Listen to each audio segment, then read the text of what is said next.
Party ने दोबारा भरोसा जताया है, सबसे पहले क्या कहना चाहेंगे इसको लेकर? पूरे दमखम के साथ मेरी पूरी टीम इस चुनाव में उतरी हुई है।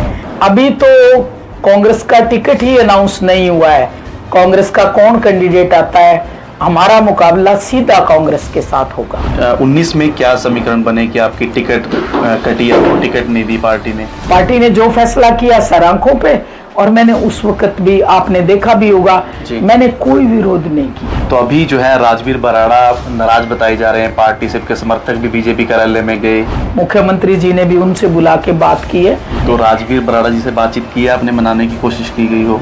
बिल्कुल मनाएंगे और वो हमारे साथ चलेंगे।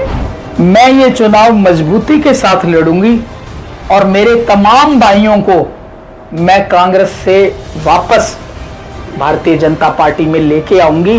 तो आप दो टिकटार्थी थे, जहां थे, दोनों के भी मिलाकर नहीं जिता पाए, क्या कमी रही संगठन में? लोकसभा चुनाव की बात कर रहा हूँ। चाहे कितना ही शिद्दत से लड़ा जाए चुनाव जी, कहीं ना कहीं कोई ना कोई बात रह जाती है। कांग्रेस की तरफ से जी झूठा प्रचार किया गया। एक तो ये कहा गया कि संविधान खतरे में है, लोगों को डराया गया कि संविधान खतरे में है, कि 8500 रुपए देंगे आपको, खटाखट। ये लोगों को समझाने का काम तो किया नहीं, बरगलाने का काम किया। 10 साल की एंटी इनकम्बेंसी है, कैसे पार पाएंगे? ऐसी एंटी इनकम्बेंसी जैसी कोई बात नहीं है। बिना खर्ची बिना पर्ची के नौकरियां दी हैं। मेरे हल्के के बच्चे भी, वो बच्चे एएसआई लगे हैं जिनके घर वाले कभी चंडीगढ़ तक ही नहीं गए। मुलाना विधानसभा से भारतीय जनता पार्टी ने इस बार संतोष सारवान पर दोबारा भरोसा जताया है, जो कि बातचीत करने के लिए हमारे साथ मौजूद हैं और इन्होंने युद्ध में जो है ये उतर चुकी हैं, कार्यकर्ताओं के साथ रणनीति बना रही हैं। तो बात करते हैं। मैडम, बहुत बहुत स्वागत है। इस बार पार्टी ने दोबारा भरोसा जताया है, सबसे पहले क्या कहना चाहेंगे इसको लेकर? आपके चैनल का सबसे पहले बहुत बहुत धन्यवाद। आपके चैनल को देखने वाले सभी भाइयों और बहनों को राम राम। चुनाव है, पार्टी ने मुझ पे भरोसा जताया है और पूरे दमखम के साथ मेरी पूरी टीम इस चुनाव में उतरी हुई है और हम जीत सुनिश्चित करेंगे। सभी मुलाना वासियों के, मुलाना के नागरिकों के, मुलाना हल्के के नागरिकों के भरोसे के साथ। जी मैम, 14 में आपने यहाँ से चुनाव जीता था, तो वो कार्यकाल कैसा रहा था आपका? वो कार्यकाल बहुत बढ़िया रहा था। श्रीमान मनोहर लाल जी मुख्यमंत्री थे हमारे और उनके साथ काम करते हुए मैंने 1650 करोड़ रुपए का मुलाना हल्का में विकास के कार्य कराए थे। जी मैम, अभी मैं आपके इलाके में ही घूम रहा था, काफ़ी बुरा हाल है आपके हल्के का। बाहर सड़कों का देखिए कितना बुरा हाल है। तो पिछले 5 साल में क्या कामकाज नहीं हो पाए इलाके में? पिछले 5 सालों में हल्का मुलाना एक तरह से अनाथ हो गया और कोई भी यहाँ की सुध लेने वाला नहीं था। जो मौजूदा विधायक थे उन्होंने मुड़ के पीछे ही नहीं देखा, अपनी जिम्मेदारियों को नहीं समझा और सरकार के पास कोई भी विकास की प्रपोजल, मुलाना की समस्याओं की बात उन्होंने नहीं उठाई। जी, तो मैम अब वो सांसद बन गए हैं, तो अब कैसा मुकाबला देखते हैं, क्या चाहते हैं आप, किसके साथ आपका मुकाबला हो? अभी तो कांग्रेस का टिकट ही अनाउंस नहीं हुआ है, अनिश्चितता की स्थिति है।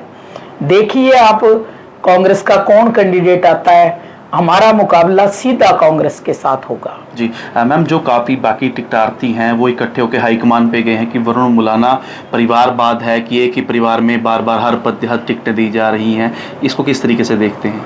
ये उनके पार्टी का आंतरिक मामला है जी, ये उनकी पार्टी देखे, वो डिसाइड करे, हमारा इससे कोई लेना देना नहीं है। तो आप चाहेंगे कि उनके परिवार आए?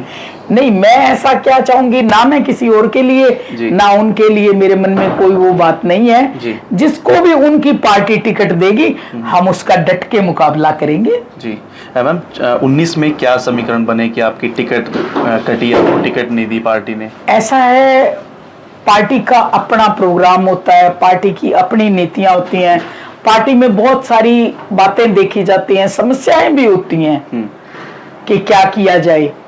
तो पार्टी ने जो फैसला किया सर आंखों पे, और मैंने उस वक्त भी, आपने देखा भी होगा, जी। मैंने कोई विरोध नहीं किया। जी।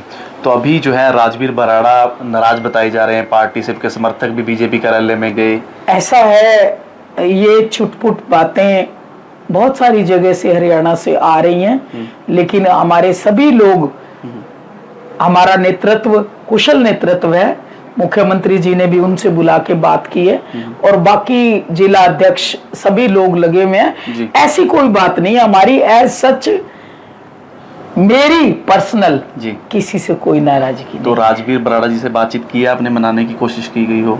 बिल्कुल मनाएंगे और वो हमारे साथ चलेंगे। जी। तो अच्छा, मुद्दे क्या है मैम आपके इलाके के जिनको लेकर आप जनता के बीच जाएंगे? देखिए, मुद्दे बहुत सारे हैं। पहले भी मैंने चुनाव से पहले एक प्रेस कॉन्फ्रेंस की थी 2014 में, और उसमें जितनी बातें मैंने रखी थी, चाहे वो नगर पालिका बनाने की बात थी, चाहे ये सबका सुहाता पुल बनाने की बात थी, चाहे ये 4 लेनिंग की सड़क की बात थी, चाहे साहा से शाहबाद 4 लेनिंग की बात थी, साहा से अंबाड़ा 4 लेनिंग की बात थी, बहुत सारे विकास के मुद्दे यहाँ थे, हमारे लोकल मुद्दे थे जी। उन सब पे हम खरे उतरे और वो सब काम हमने करके दिखाए।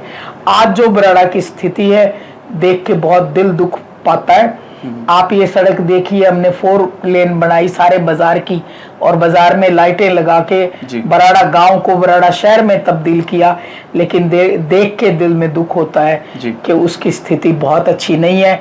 मेरी प्राथमिकता है कि शहर का भी हाल सुधारा जाए, जी। इस बाजार को अगले सिरे तक हम 4 लेन करें, लाइटें लगाएं, जी। साथ में यहाँ हमारे यहाँ सब डिपो बनाने की बात है। जी। मैम- एक हमारे यहाँ ट्रेन की बड़ी प्रॉब्लम है जी। कि कोरोना काल के बाद ट्रेन रुकनी बंद हो गई हैं, जिससे हमारे यहाँ का जो कर्मचारी तबका है वो बहुत सफर कर रहा है, उनको आने जाने में बड़ी तकलीफ हो रही है। जी। गरीब हैं, मजदूर हैं, जो रोज ट्रेन से आते जाते थे। चुनाव होने के बाद मैं केंद्रीय रेल मंत्री जी से जाके खुद अनुग्रह करूंगी, उनसे खुद बातचीत करूंगी और उन ट्रेन्स का हम दोबारा यहाँ स्टॉपेज लाएंगे। जी। बहुत सारे काम, आप सड़कों की हालत, अभी हम मुजफ्फरपुर जाके आए हैं, देखी सारी सड़क टूटी हुई है। पीडब्ल्यूडी की सड़कें सारी की सारी हम दुरुस्त करेंगे, और गांव में भी जहां जहां देखिए विकास एक निरंतर चलने वाला काम है। जी। आबादी बढ़ती है, जरूरतें बढ़ती हैं। ठीक है। जितना हमने किया है उस समय के लिए पूरा था, बहुत था, जी। लेकिन इन 5 सालों में जी। और काम हो गए हैं, और विकास तो निरंतर चलने वाला काम है। लोगों के साथ मिलके हल्के की उन्नति के लिए, हल्के की तरक्की के लिए काम करेंगे। मैम, कोई बड़ा प्रोजेक्ट आपने सोचा हो अपने? हाँ, मैंने बड़े प्रोजेक्ट सोचे हुए हैं। मारकंडा नदी पे हमने पुल बनाया 32 करोड़ रुपए की लागत से, सबका सुहाता पुल। एक पुल हमने बनाया टांगरी नदी पर मोड़ा मंडल में। ठीक है। तो इस वक्त यहाँ 2 पुलों की और जरूरत है। एक तो हमारे जो ये मारकंडा पार के गांव हैं, जी। ये बहुत परेशान है। आजकल पानी जैसे भर गया तो लोग इधर नहीं आ सकते, उस पे भी मेरा पुल बनाने का विचार है। मेरा दृष्टिकोण है कि इसमें जो बड़े बड़े काम हमारे अब जरूरत है जी। वो हम जरूर करेंगे।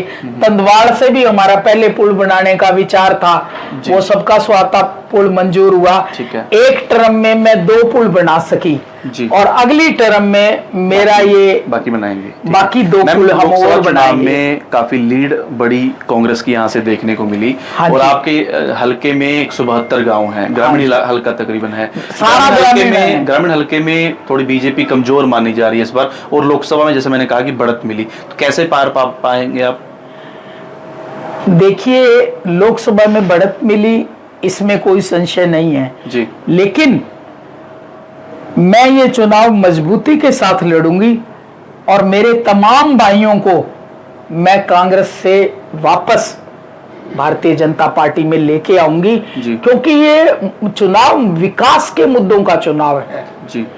इसमें सभी लोग ये चाहते हैं कि मेरे गांव का विकास हो, और मैं ये भी नहीं समझती कि वो चुनाव हमारा, एक्चुअली मैं सही कहना चाहूंगी, चाहे टीवी पे आ रही है बात, उसको हम जिस तरह से मैनेज करना चाहिए था शायद उस तरह से मैनेज नहीं कर पाए। जी हाँ, तो आप दो टिकटार्थी थे, जहावान थे, दोनों के भी मिलाकर नहीं जिता पाए, क्या कमी रही है संगठन में? लोकसभा चुनाव की बात कर रहा हूँ। अच्छा, कमी तो नहीं, लगे तो सभी सारे भारतीय जनता पार्टी के हमारे जितने भी सिपाही थे सब लगे हुए थे। जी। ऐसी बात नहीं जी। थी, बड़ा चुनाव था और चुनावों में ना चाहे कितना ही शिद्दत से लड़ा जाए चुनाव, जी कहीं ना कहीं कोई ना कोई बात रह जाती है। इस चुनाव में सबसे ज्यादा जो कांग्रेस की तरफ से जी झूठा प्रचार किया गया, एक तो ये कहा गया कि संविधान खतरे में है, जी संविधान को बचाओ। इससे क्या हुआ, रिजर्वेशन के वोट बहुत सारे कांग्रेस में शिफ्ट हो गए, लोग डर गए, जी लोगों को डराया गया कि संविधान खतरे में है। वो इस वजह से लोग उधर गए, उनको हम समझा के वापस लाए। ठीक है प्रधानमंत्री जी ने लोकसभा में ये बात कह दी है जी कि बाबा साहब भीमराव अंबेडकर जी के बनाए हुए संविधान को कोई खतरा नहीं है जी। और कोई भी उसे बदल नहीं सकता। मैम आखिरी सवाल, और एक बात और कहना चाहूंगी मैं, एक जो ये झूठा प्रचार किया गया ना महिलाओं में कि 8500 रुपए देंगे आपको, खटाखट, ये लोगों को समझाने का काम तो किया नहीं, बरगलाने का काम किया और लोगों को बरगला के ये वोट ले गए। लेकिन काठ की आंडी बार बार नहीं चढ़ती, अब लोगों को बरगला नहीं सकते। अब हम लोगों को सच्चाई दिखाएंगे और लोगों को समझाने का काम करेंगे। मैम आखिरी सवाल कि 10 साल की एंटी इनकम्बेंसी है, कैसे पार पाएंगे? ये बातें ना हम कहते हैं कि एंटी इनकम्पेंसी है, ऐसी एंटी इनकम्पेंसी जैसी कोई बात नहीं है। बिना खर्ची बिना पर्ची के नौकरियां दी हैं। मेरे हलके के बच्चे भी, वो बच्चे एएसआई लगे हैं जिनके घर वाले कभी चंडीगढ़ तक ही नहीं गए। पहले हमेशा ये होता था, पहले 4 बंदे पकड़ो उनके, फिर चंडीगढ़ के चक्कर काटो, फिर और इंतजाम करो जो करने होते थे। हमारी सरकार में ऐसा कोई इंतजाम नहीं हुआ, जो मेरिट पे आया उस बच्चे को नौकरी दी गई है। और इसी हलके में यहाँ आप भी पहले आए होंगे और 100 साल से लोग बस रहे हैं, वो बताएंगे इतना विकास कभी नहीं हुआ। तो किस चीज की हमारी मुखालफत होगी, किस चीज की एंटी इनकम्पेंसी है?